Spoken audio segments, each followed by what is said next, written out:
In most of our homes, we have electricity. It's very handy nowadays. And every once in a while, our circuit breaker may trip. So a question has come into the Check a Pro radio show, and that is, why is my circuit breaker tripping, or what could trip it? So I asked my good friend Luke Strange to join me.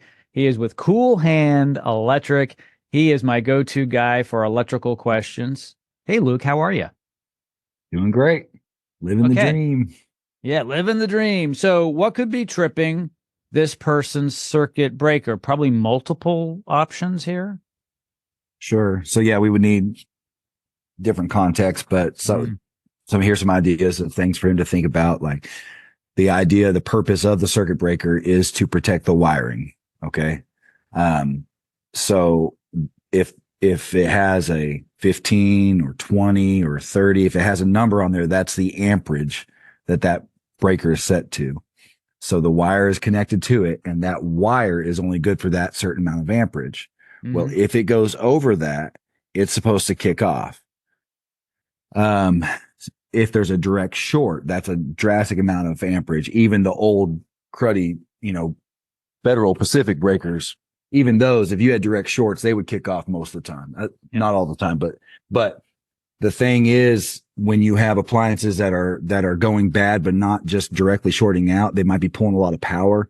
Then he could have a trip. Other things that will happen too is if water is getting inside of there, that can cause it to trip. And then even these newer breakers are extra sensitive.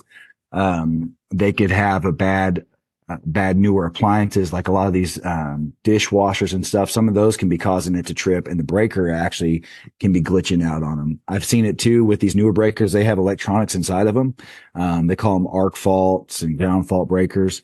They have extra electronics inside of them, whereas the old ones just had springs and grease and oil and bimetals basically inside of them. Now these have computer chips, and I've seen where you had bad voltage coming in, causing the computer chips to go out just like a surge would for any of your electronics. And then within about 3 or 4 years, these newer breakers could be glitching out and tripping off whenever it turns on microwave or the dishwasher, and it can be inconsistent. So yeah, like it depends on what's going on. It's definitely not a good sign though. It definitely needs to be troubleshooted, but it would depend on the type of breaker and then what it is controlling. But the common things to look for is there storms going on when this happens? Is there, cause that can tell you there's a bad voltage. Is the wiring condition good? Is it going underwater? Is it being chewed on, by rodents, those type of things? And then maybe if it's a big appliance, then that's something that could be investigated too. Sometimes HVAC units have motors inside of them, and they'll once the compressor kicks on, they'll trip the breaker, and that's a direct short. So the breaker's doing its job there; it's protecting. So yeah, that'll give them some things to investigate hmm and kind of have a guideline on. But yeah, there is a lot of variables on that question. Assuming that the wiring was installed right, the receptacles were installed right, and the breaker was installed right in the panel. In other words, everything, like, the wire gauge was in sync with the breaker. Everything is copacetic when it was installed, house was built. If there's a problem now, it needs to be rectified immediately because it could cause a problem. It could burn your house down. No, that's real. And like I've seen it a bunch where people maybe they couldn't afford a new air conditioning unit at the time, and so they get a window unit or a hmm space heater, and Mm. that's a massive amount of power on that circuit, and the house was not wired for that. I've seen that so many times. It's sad because the folks are really trying to just get by, but not having the repairs done when it needs to be done can cause other issues that can stack up on the system. So I've seen that a lot. So they may have too much appliances. They may have other things plugged in, but yeah, there's definitely a lot of variables to it.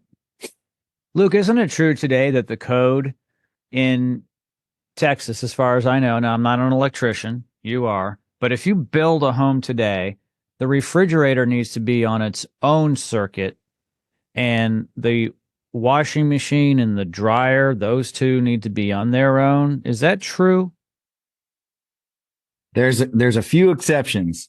Okay. So if you really want to nerd out on it, we could, that would take too long. But that's the standard practice. Yes, there are a few exceptions, but yes, that just makes it easy for everyone. You get a quick green tag when you do it that way. So, Yeah. yeah. And you see, years ago, electricity may have been relatively new to us, and we would plug anything into any outlet. I grew up in old houses, and there wasn't dedicated lines for refrigerators. When that electrical system and panel was put in the house, refrigerators weren't, considered. Air conditioning may not have even been considered because like some of these homes were really, really old. I actually lived in a home that predated electricity. It was built in 1775. There was no so they had to bring it in at some point.